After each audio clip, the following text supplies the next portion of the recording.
775 पदवी एम्स निजुक्ति सुजोग। All India Institute of Medical Science Bhubaneswar निजुक्ति बाहरी। यही प्रक्रिया मोट 775 पदवी पूरण हेब।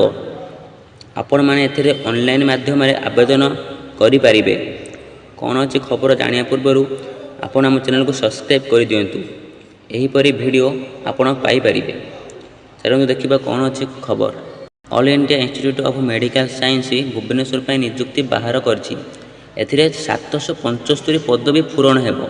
आपण ए ऑनलाइन माध्यम आवेदन करें जहाँकि एम्स भुवनेश्वर ऑफिशियल वेबसाइट आपन को स्क्रीन रे देखा जाउथिबो एवं मु डिस्क्रिप्शन रे मधु देई देछि। एथे को जाय ऑनलाइन आवेदन करि परिबे।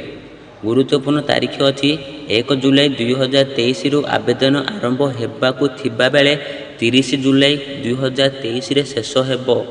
सर्वनिम्न बयस 18 वर्ष थिबा बेले सर्वाधिक बयस 50 वर्ष अछि। शिक्षागत योग्यता एक स्वीकृति प्राप्त बोर्ड रु 10म श्रेणी परीक्षा रे पास। यह सहित इंजीनियरिंग मास्टर एवं डिप्लोमा करथिबा आवश्यक।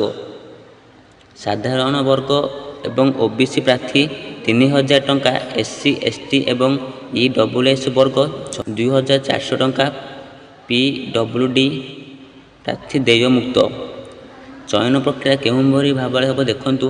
लिखित परीक्षा बा CBT, skill test, computer proficiency test बा सीपीटी, डॉक्यूमेंट वेरिफिकेशन एवं एतिकी हो सारा पर आप डॉक्यूमेंट वेरिफिकेशन करेंगे।